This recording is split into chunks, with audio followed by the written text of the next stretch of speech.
It started as just another quiet weekend getaway in the woods. I had rented a small cabin, nothing fancy, just a peaceful spot to disconnect and breathe for a while. But apparently, that peace didn't sit right with a certain someone. About 20 minutes after I arrived, while I was unloading my bags and settling in, I noticed a woman standing near the edge of the trees, staring straight at me. I gave a polite wave, thinking maybe she was just curious or a neighbor. She didn't wave back. Instead, she pulled out her phone. At first, I didn't think much of it, maybe she was just making a call. But a few minutes later, a sheriff's cruiser came rolling down the dirt road. Lights on, no sirens. The officer stepped out, hand resting near his belt, and my heart started pounding. I hadn't done anything wrong. No loud music, no trespassing. I was literally just standing on the porch, sipping coffee. The woman, who I now realized was the infamous Karen type you hear about online, started yelling across the yard. "He doesn't belong here. He's acting suspicious." She didn't even try to hide what she was doing.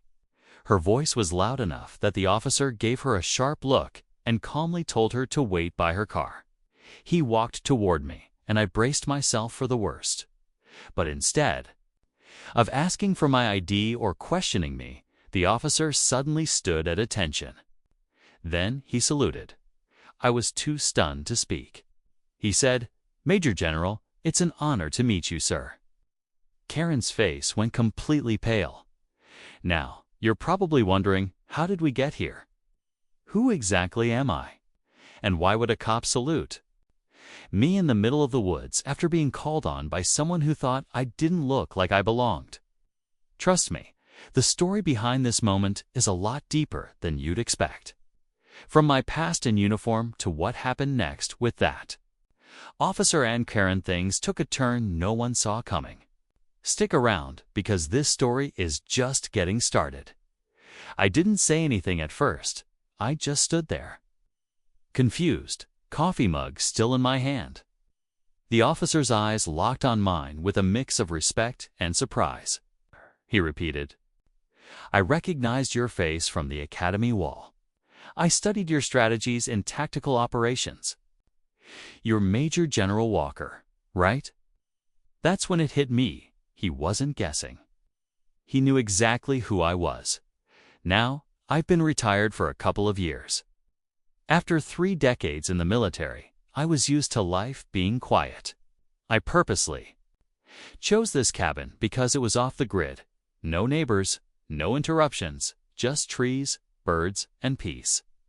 But clearly, peace doesn't sit well with everyone, especially not with people like her. Karen was still standing by her car, arms crossed, watching like she was waiting to be proven right.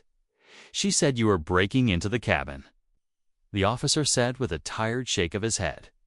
But the license plates matched the name on the rental agreement. "She just didn't recognize you and assumed the worst." That part didn't surprise me. I wasn't wearing my uniform. I wasn't carrying any medals. I was just a middle-aged guy in jeans and a hoodie. Still, I could see how quickly things could have gone south if the wrong cop had shown up. "She does this a lot," he added quietly. "Calls in people she thinks look off. She even reported a delivery driver last month. We've warned her, but she never listens." I looked over at her again. She seemed a little less bold now, probably trying to figure out how the guy she called the cops on just got saluted like royalty.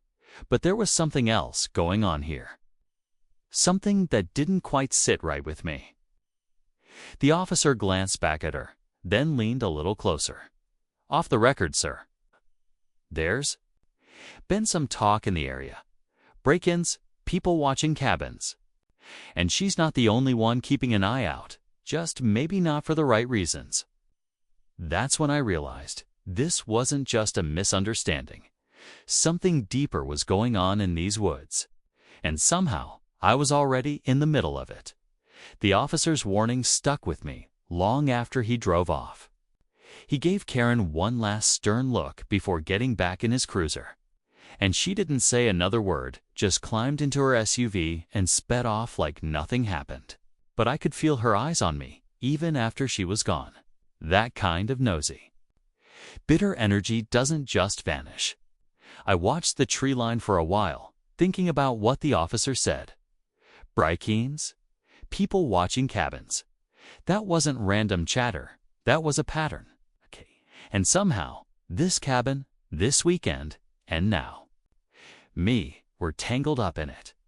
I walked the perimeter of the cabin just to be safe. Everything seemed untouched. But I did notice some things I hadn't seen before. A small set of boot prints in the mud behind the back window. It's not mine. Not fresh either, but not old enough to ignore. And a broken twig at the edge of the trail, leading deeper into the woods. It was the kind of detail most people would overlook. But years in the field teach you to see what others don't later that night. I lit a fire inside and sat with a map of the area the rental company had left. I started marking nearby cabins, just a few scattered across the woods. Isolated, no. Real neighbors, barely any cell service. Perfect spots for someone looking to sneak around unnoticed. I remembered what the officer said about people watching cabins.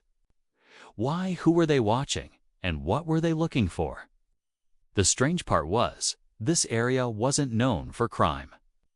It was marketed as peaceful and remote, meant for hiking, camping, fishing retreats for people who wanted to unplug. Now, why were there suddenly reports of people snooping, break-ins, and a woman calling 911 over harmless visitors? That night, as the wind picked up and branches scraped against the side of the cabin, I thought I heard footsteps outside, not animals. Slow, careful. I turned off the lights, grabbed the old field flashlight I always travel with, and stepped quietly toward the window. What I saw out there wasn't Karen, and it definitely wasn't random. The beam of my flashlight cut through the dark, searching for movement just beyond the tree line. For a moment, I thought maybe I imagined it until I saw the shapeshift between two trees. Someone was out there, watching the cabin, not moving, not running, just standing still like they were waiting for something. My instincts kicked in. I killed the light and backed away from the window slowly, keeping my steps silent. Whoever it was, they weren't just passing by. They had been there long enough to know I was inside, and they didn't care if I saw them. I reached into my bag and pulled out the emergency radio I always carry. No signal, not even static. Cell phone. Dead zone, as expected.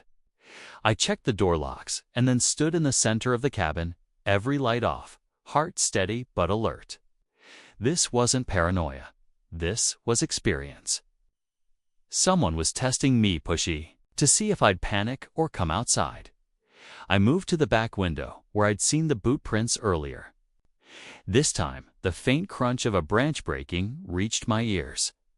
Not far, maybe 30 feet. Close enough to act if they wanted to, but they didn't. Not yet. That's what had me unsettled. This wasn't a burglary. Wasn't even random. It was planned, timed, purposeful, and the way Karen had acted earlier suddenly seemed less about fear and more like she was trying to provoke a situation. Like maybe she knew more than she was letting on. That thought stayed with me.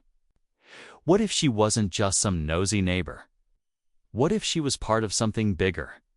The officer's words echoed in my mind again. There's been some talk in the area. People watching cabins. I didn't sleep that night. I kept watch, waiting for another sign. And just before dawn, it came. A flicker of movement at the tree line. Then two, shadows weaving through the trees, low and fast. Not wildlife. People, coordinated. My cabin wasn't just being watched, was being surrounded. And whatever was coming next, I knew it wasn't going to be friendly. I crouched low, staying out of sight as the figures moved through the trees. There were at least 3 of them, maybe 4, to spread out for a normal break-in, 2 coordinated for amateurs. These weren't random thieves. Our movements were calculated, silent, methodical. I'd seen it before in training exercises. In real missions, these people were working like a team with a target. And the target was me. I reached for my pack and pulled out the compact binoculars I always keep with me. Through the lens, I spotted something I wasn't expecting. One of them was holding a small device. Not a weapon, a scanner. He swept it slowly over the ground near the cabin's edge, like he was tracking something. Not valuables, not tools, but signals, heat signatures maybe, communications. Whatever it was, it confirmed what I feared. This wasn't just about a break-in. They came prepared. They were looking for something specific. Then came the twist that shifted everything as I shifted my angle for a better view. I saw one of the figures remove their hood. It wasn't a stranger, was the same officer who'd saluted me the day before. My stomach dropped. Was this an inside job? A setup from the start? Did he recognize me for Relore? Was that part of the plan? If he knew who I was, why lead with a salute? Unless it was a test. The pieces started clicking together in my head. Karen's call might not have been random. Her over-the-top reaction, the precise timing of his arrival, the quiet warning he gave me, all felt rehearsed now. Like they were probing me, trying to see how I'd respond. And maybe I'd passed that test.